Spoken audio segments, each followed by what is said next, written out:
It's absolutely incredibly painful. This sofa's driving me mad as well. Listen to this.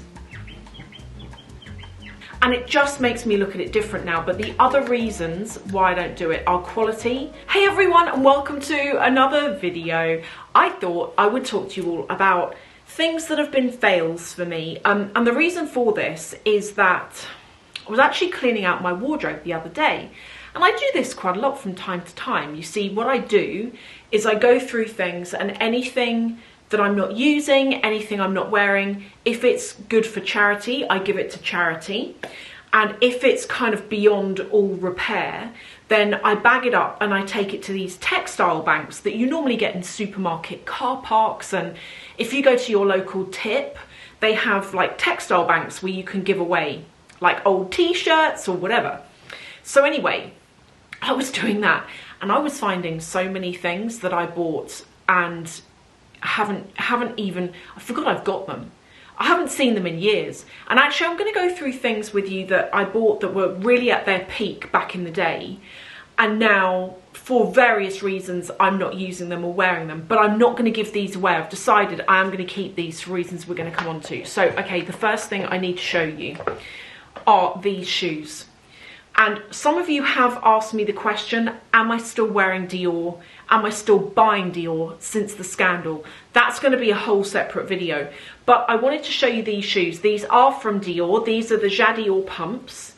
And they are tulle material with little velvet polka dots on them. Very, very beautiful shoes. But there is a problem with these. And the problem is probably more so if you have a wider foot as opposed to if you have a narrow foot. The problem is that they are so narrow. I don't know if that's really showing on there, but they are a very narrow shoe. And so what this means is that when your foot's in it, with gravity, as your foot like sinks down, this pinches so badly. So badly. It's absolutely incredibly painful. They are not fun to walk in. I find that the version I've got that's got the lower heel, perfect, fine, no problem. But this one is just like a no-go. Now, what I tend to do with these, and the reasons why I'm not going to give them away, are that I love how they look, and I know I'm not wearing them, and I probably won't. But what I do with these is that if I want to do some pictures for Instagram, if these work with the outfit, or if I'm doing some like cutaway clips for you guys on YouTube trying on outfits, I will use these for those pictures and those product shots. But that's all I'm using them for. And I've got to warn all of you, if you're thinking about those shoes, please try them on before you get them. And very often you will find trying them on in the shop is not enough. You need to get them home, try them on carpet only, see whether they work for you, and if you need to return them, do it, because they are killer, even though they are gorgeous. Consider the lower heel version though. I'm finding it very durable. Although I prefer the look of the higher heel, the lower one is perfect. Now the next thing I need to talk to you about are Balmain blazers. Some of you might be here because of it, but back in 2016, I did a video on a very horrible experience that I had going into a Balmain boutique, where I was very insulted, to be honest, and quite rude service. And I'll link to that video below if you haven't seen it. I'll link to it below. But because of what happened, I did not buy from them in the end. I went in there with the intention of buying, but I came out knowing at that point what my size was, so I went away and bought online. And I bought on Louisa Via Roma. And I'm so glad I did that, because I remember, had a coupon code running, so I didn't pay full price for that blazer, and I'm so glad I did not pay full price. It's gorgeous, but it's not worth what it was, and it's not worth certainly what it is now. The other thing I would say is, if you like the Balmain blazer, if you've always wanted one, but you don't want to spend thousands on it, consider Holland Cooper. They have a gorgeous, perfect dupe of the Balmain blazer. You can get in lots of different fabrics, from wools to, I think they do it in linen as well, but with autumn winter getting here now, keep an eye on their website, because they will introduce all different fabrics. The fabric is different. Like if you want to get the classic Balmain blazer, that fabric is very stiff. The fabric on the Holland Cooper is softer, but it's still beautiful, and it's under £400. I think it's like 300 and something pounds. But I'm not wearing those blazers anymore because they're not my style. I feel since COVID, a lot of us have become a lot more casual in our styling. I certainly have, even for work now.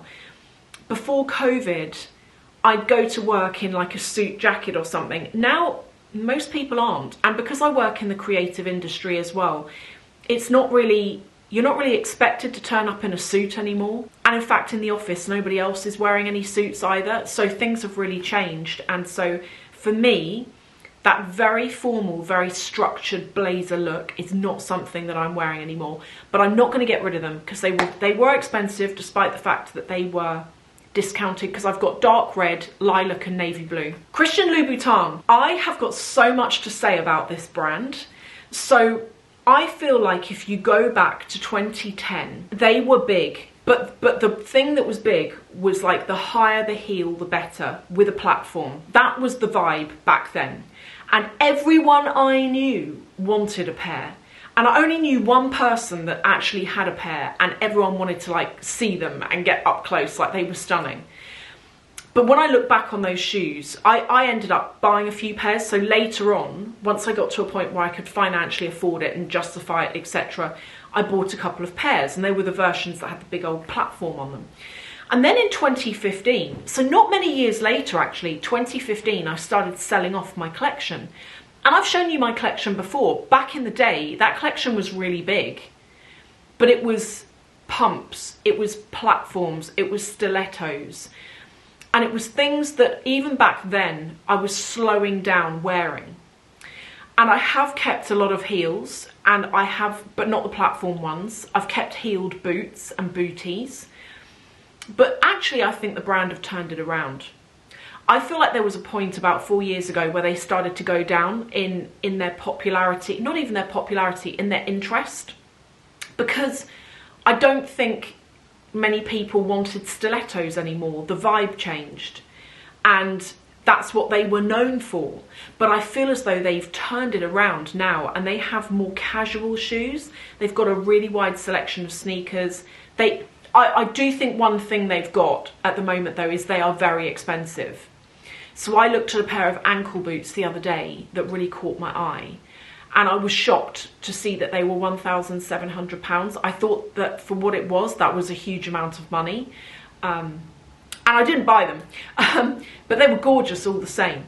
But that's the only downside I would say with the brand now, is that they have become extremely expensive for some of their items in particular, but their pieces are still gorgeous. Costume jewellery, it's gone for me. Costume jewellery is not my thing anymore. I went through a phase where I used to buy so much costume jewellery, and probably loads of you remember, particularly if you've been with me since the early days on this channel. I used to love buying like Chanel brooches or earrings or necklaces or what have you, and I used to love doing videos for you all where I showed you what you could get for the money. And there's two reasons why I've gone off costume jewellery. No, three. The first is that I feel, not for every brand, well, kind of for every brand, I feel like the costume jewellery's too expensive for what it is, the quality that you get. So when I look at a piece of costume jewellery, I think, oh, I can either get that brooch where the stones are going to fall out of it, or I can get a scarf, or I can get a belt, or I can get a pair of shoes, or I can get a pair of ankle boots, not the Louboutin £1,700 one, but you know, in some stores you can get that kind of thing. And it just makes me look at it different now. But the other reasons why I don't do it are quality. The stuff falls apart and it tarnishes. But the other thing is, I can't be bothered. I can't be bothered anymore to put necklaces on and off every day. I like to wear sort of like gold or silver or whatever, and to not have to take it off to get in the shower. Just to be able to wear it all the time. And the same goes with earrings. Like I wear Ideal earrings here, then on the other side, well, I've got an Ideal earring there, but on the other side is Maria Tash. And with these earrings, I don't take them out. I sleep in them, I shower in them, I wash my hair in them. And I prefer that because it's non-faff factor. I would rather pay a bit more money now and get gold, get diamonds, even if it's lab grown. I would rather get all of that than like a brass brooch that's going to tarnish and look a bit like some of the brooches. No, a pair of earrings I've got from Chanel. I'm not joking, they look fake. Most of the pearls have fallen out, despite them going back numerous times to have them stuck back in. And the glue on them, where they've been stuck back in, has gone yellow. Honestly, they look fake. Shockingly fake. I couldn't even sell them. Someone would accuse me of selling a fake if I tried to sell those earrings. They're that bad. Have you bought anything that you regret? Have you bought anything in the past that you went through a phase of using to death, and then for whatever your reason you stopped using it? Did COVID play a part for you in things that you bought pre-COVID that you haven't worn since? Because obviously COVID made everyone a lot more casual. I don't know how many of you remember, but during that 2020 period, so many brands scrapped their spring summer collections and turned it around super quickly, coming out with like cashmere lounge sets. Do you remember this? I remember even Dior did it. Dior suddenly launched all of these beautiful lounge sets and pieces that you could just wear around the house, and everyone was doing it. Cashmere lounge sets. They were charging a lot for this stuff, you know, and I know a lot of us were buying it. I actually bought a cashmere blanket just to kind of feel cozy. I still have that. It's a good blanket. Not from Dior. I got it from Senrev, but it's a gorgeous blanket. But yeah, so much like weird stuff went on back then, and I do feel like to a degree it changed us, and the way we dress and the way we spend our money. It changed all of that. So do let me know what has been a fail for you or not. Thank you, and I will see you in the next video.